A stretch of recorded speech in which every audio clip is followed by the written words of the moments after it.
In this video, we'll be discussing about the map function, which is one of the functions that is used along with the lambda function, and it is supposed to make our work easy.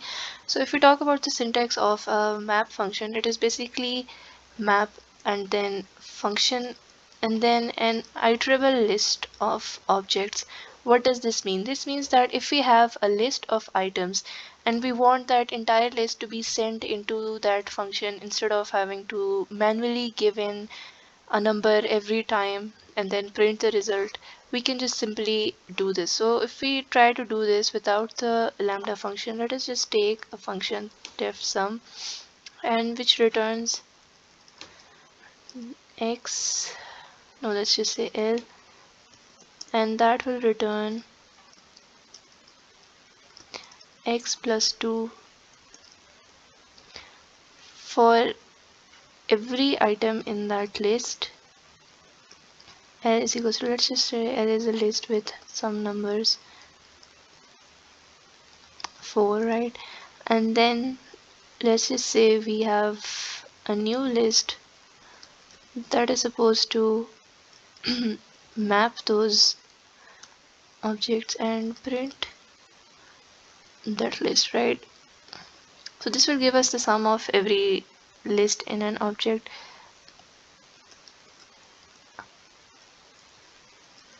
Because we've inserted, because we've given a list and a list item, so we need to put it in a list as well. And now if we see, it was giving us the list, it is giving us a list of numbers. For example, 1 plus 2 is 3, 2 plus 2 is 4, 3 plus 2 is 5, and 4 plus 2 is 6. It's giving us a list of numbers with this.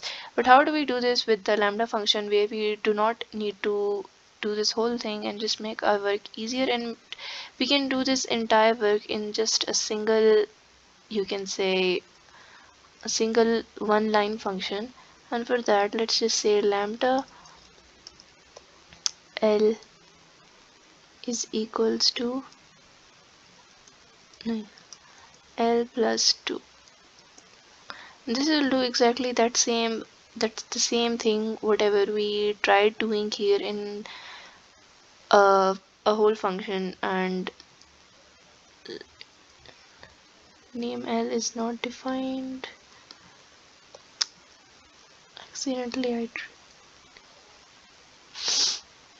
see, it's giving us the same thing. So basically why the this map and lambda function it was introduced was so you could map a list of objects to a function, and you can save yourself the whole trouble of having to make a separate function and then give a list of numbers over and over again. Instead you can just do it with a simple one-liner non-anonymous one-liner anonymous function, that is the lambda function, and use a list along with it, and just keep asking that one-liner anonymous lambda function to take every list from that object and compute whatever you wanted, and simply just print it out. I think we can also print this entire thing instead of just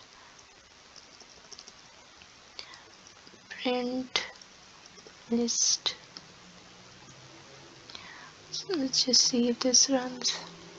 Yes, it does. So you don't even have to do this. You don't even need a new you don't even need a variable to store this whole list mapping function, and you can just simply print it out. And you can see how this 5 lines of code is reduced to 2 lines of code. And you can do this. A lambda function is basically used when we want to store some answer for a short period of time. And here we can see we're just using a simple one line function instead of using this whole 3 line first declaring a simple function, even though it's a simple sum function, and you're just giving in a list. But instead of saving us the whole trouble, this map will basically just map this list of objects to this function, which happens to be the lambda function here, right? And it will do your work for you, and you just save the whole trouble of having to define a function and then send a list of objects to that function. So this is what the map function was about and how it is used along with the lambda function. So you can see how Python makes it really easy to convert huge functions, not huge functions, but many functions that might be used over and over again into a simple one-liner function and make our job relatively easier. And in the next videos, we'll discuss filter and reduce and what they're supposed to do. But for this video, that was about it, and I'll see you in the next video.